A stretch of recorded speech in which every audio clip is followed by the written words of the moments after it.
हरिओम। मनुस्मृति में लिखा है कि यदि शूद्र वेद मंत्र सुन ले या वेद पाठ का सुन ले तो उसके कान में गर्म शीशा करके डाल करके उसका कान फोड़ देना चाहिए, जो सरासर गलत है। इसका प्रमाण देखिए। रामचंद्र जी के साथ इलाहाबाद के जो राजा थे निषाद राज गोह, वो पढ़े थे।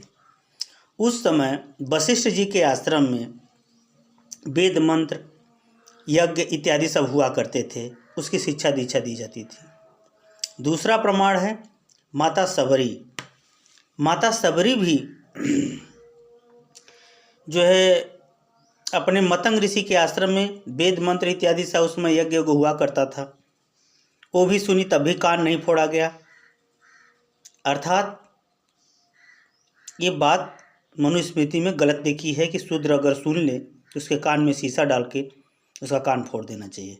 ये राक्षसों ने लिखा है, कलयुगी की राक्षसों ने लिखा है। तीसरा प्रमाण देखिए। जब भगवान परशुराम ने ये प्रतिज्ञा कर ली कि आज के बाद मैं क्षत्रियों को शिक्षा नहीं दूंगा, तो क्षत्रिय न होने के कारण से कर्ण को उन्होंने शिक्षा दिया था। तो कर्ण जो है, जो एक सारथी थे विष्णु पितामह के यहाँ, पांडवों के यहाँ एक जो सारथी का काम करता था, उसने कर्ण को पाला था। तो कर्ण भी एक प्रकार से जब तक लोग नहीं जानते थे वो शूद्र ही था, क्योंकि शूद्र ही उसका लालन पालन किया था, तब भी उसका कान नहीं फोड़ा गया। जो काकभसुंडी जी हैं वो भी शूद्र बिरादरी के थे, जिसमें वो जो है अपने गुरु की जो है विरोध करने के कारण से भगवान शंकर नाराज हुए, फिर श्राप दे दिया भगवान शंकर ने, जिसकी स्तुति में नमामि समीशान निर्वाण रूपम उनके गुरु ने भगवान शंकर को प्रसन्न किया, फिर उन्होंने वरदान दिया। तो उस समय काकभसुंडी शूद्र के घर ही पैदा हुए थे। अर्थात हमारे धर्म ग्रंथों में ये बात है ही नहीं, न रामचंद्र जी के ज़माने में न द्वारका या कृष्ण भगवान के ज़माने में। ये बात सनातन धर्म के राक्षसों ने कलयुग में लागू करके शूद्रों की शिक्षा को वर्जित कर दिया, जिसके कारण से सनातन धर्म में अनेक सारी विकृतियाँ आई, जिसका उल्लेख किसी ने नहीं किया।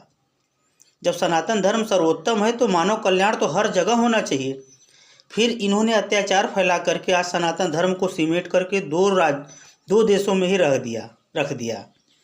यद्यपि जैसे जैसे शिक्षा बढ़ती जाएगी, मौलिकता बढ़ती जाएगी, वैसे वैसे सनातन धर्म का स्वयं ही प्रचार प्रसार होता जाएगा। यही कारण है कि विदेशों में जो उत्तम संस्कार, उत्तम भावना, विचार, व्यवहार वाले हैं, वहाँ भी भारतीय संस्कार